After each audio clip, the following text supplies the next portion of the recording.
This is the plaintiff, Natika. She says she put down $1,000 a year on a car the defendant was selling, and now a year later she still doesn't have the car, and the defendant has her $1,000. This isn't fair. She's not going down without a fight, and is suing the shady car salesman for the return of her $1,000. This is the defendant, Oliver. He says the plaintiff paid him the $1,000 to fix her Chevy Malibu so she could sell it and buy a new car.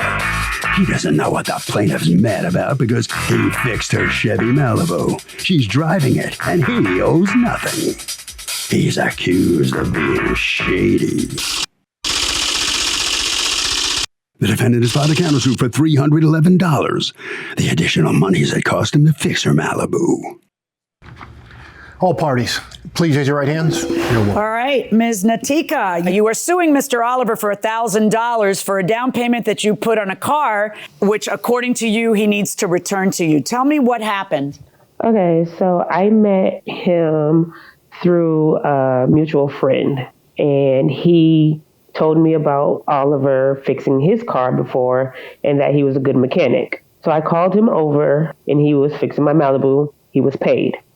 Then another time, my car was messing up. I had him come over. He was fixing my car. At the end of him fixing my car, he was stating to me that he had a car for sale and that he was selling it. And I was just like, oh, what was he kind fixing of car about? Wait, but back up a second. What was he fixing on your car that second time? My car would not start. So did he fix he it? Was under the hood. He did. Okay, and what were you supposed to pay him for fixing the car that day? At that time, we didn't discuss money for the payment. What he said was, I have a car for sale. So he never gave you a quote about what it would cost to fix the car? No. Okay, what was wrong with the car the second time, Mr. Oliver, when you fixed it? Second time, either the belt or the alternator. All right, so... But I think...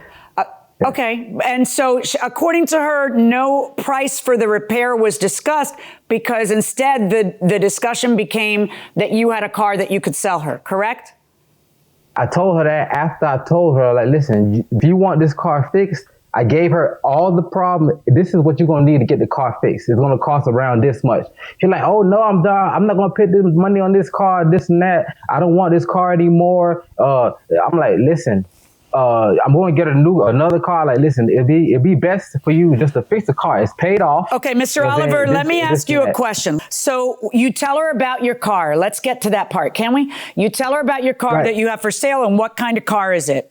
2005 Kia Sorento. Okay. And the two of you negotiate a price to buy the Kia Sorento. What is she supposed to pay you to buy the Kia Sorento? I think the price that we negotiated for the car was like $4,500. Okay, and then she gives you $1,000 deposit on the Kia, correct? Right, because she said that she was going to trade in the Malibu. Oh yeah, I told her. So it was $45,000 plus the Malibu, right? Right. Okay. So yes, ma'am. Right. So how long after that do you deliver the Kia Sorento? How long? When I get the car, I think it's like 3 or 4 months later, something like that. Why 3 or 4 months later? Sure. Why so long? Because I told her I had this car. She said that she didn't want to pay the car. I said, listen, only thing I could do for you, I could fix this. I could keep you running to keep you going to work and going all that. And I have another car that I'm just putting the engine in. Okay. I told her I'm just putting the engine in, and I'm coming to her house. I know she has kids. Right. I told her, I got to put an engine in this car. I haven't rolled it. I just got the engine, and I got to make sure that it's in good condition. Okay. What I can do is I can keep your car up and running. Okay. To allow you to go to work. Was she supposed to? Was she right now? So your deal is literally what you just said. She puts $1,000 of a down payment on the car. She has to be patient and wait until you finish putting the engine into the Kia and finish the work you need to do on the Kia. And what you will do for her is keep the Malibu roadworthy so that she can keep using it. That is your deal for the car, right? I told her that $1,000, if anything happened to the car, I would use that money to keep her going. Oh, wait, that's different. That's what you're saying now, but that's probably not what you said then any more than it's what you said 30 seconds ago. So, Ms. Natika, what was it according to you that he said? It was $4,000 plus the car. 4,000 plus I the have car. the receipt. Okay. But the receipt that he gave me. Yeah, show me the receipt. You got the receipt? Did you enter it into evidence? I did. Okay, here we go. Receipt to Natika. Down payment, $4,000 total, 2005 Kia Sorento, balance $3,000. The $1,000 is a deposit on the car. All right. So the day comes and the Kia gets delivered, and what is wrong? No. I never got the car. Okay, so what happened? The car was never delivered to me. I call him, I text him, and I guess he calls or responds at his convenience, which I was fine because he was responding to me. But it was always, oh, you're going to get it in a couple of months. I got to do this. Oh, it didn't come. Okay, I told him I'm going to Atlanta. I said, will I have it when I get back? That was in October. He said, yeah, you'll have it when you get back.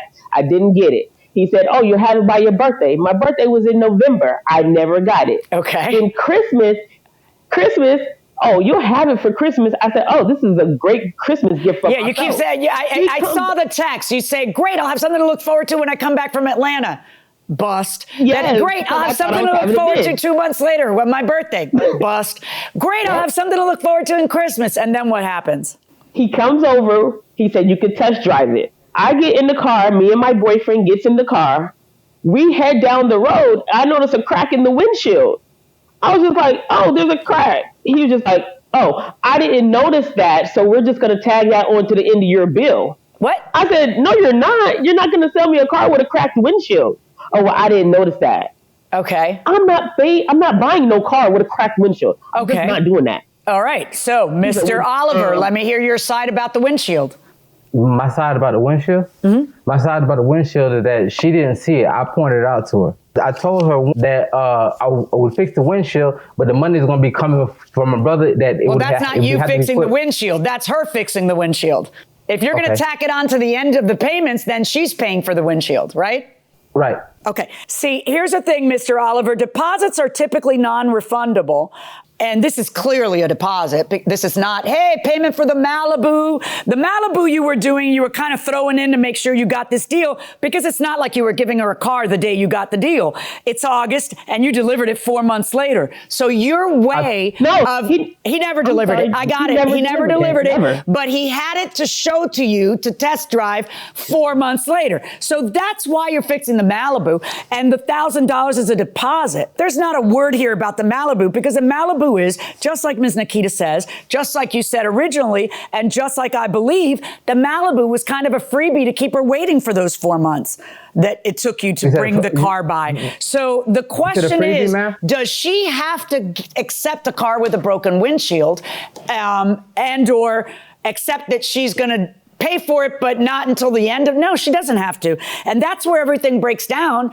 And then she's entitled to her $1,000 back. You don't get to change the $1,000 that was a deposit for the car and say, oh, not only is that for repairs that I made to your Malibu, but also you owe me another $311 for those repairs. No. So on your counterclaim against her for $311, zero. And on her claim against you for $1,000, my verdict is for the plaintiff. You didn't allow me to complete my case. So the plaintiff prevails. She's going to get the $1,000. Oliver, you said she didn't get to finish your case. I wasn't seeking that. I was just explaining to her that $1,000 that she gave me, I used to fix her car. No one's gonna fix your car for free. I told her that. I told her I would deduct it from the payment, and the judge did not even allow me to explain that. Well, that's the judge's decision. She heard your case, and, she's decided you aren't entitled to it. So that's it. I don't know what to tell you any more than that. Miss Nikita, you are going to get the $1,000 back. It was a deposit. You don't have the car, you get the money back. And you're smiling. I'm just glad justice was served here. And it's just, I tried to work it out with him, but he just wasn't seeing what I was seeing. And I was not going to pay for a broken windshield that everything was supposed to be fixed. And I waited over 4 or 5 months. You've been very patient. Good for you. Congratulations. Let's hear what Harvey has to say.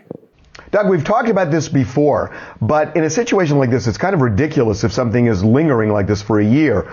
Write a contract out when you buy something, and write time is of the essence. Those are magic words. They mean something. It means that the person you're dealing with has to deliver on time. This was nowhere near on time, and if it were time is of the essence, you could go in immediately and sue if they don't do the right thing.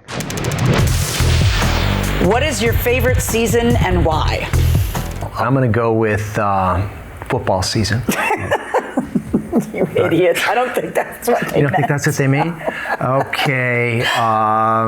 Then I'm going to say fall is my favorite season. Yeah, that's mine too. That's kind of when football really gets wrapped Is it still up. about football? And no. But it's also, look, I mean, I love fall because you and I like to get away and see the leaves change even though we live in Florida. Because we don't have it, because we're in this scorched earth heat in South Florida. Everybody who does have it gets to see that. It's so beautiful. The air gets drier and crisper, and apples are coming in on the trees, and there's cider and all kinds of good stuff. You get those holidays like Halloween and Thanksgiving. Yeah, I start cooking in October. Yeah, and my kids, who were just such Floridians, as each of them left for college, they called me every day as soon as fall started, because they hadn't, it was just so cool to just be immersed in that. It was a revelation. Yeah, for them it really to was. be there all the time and Yeah. to enjoy that.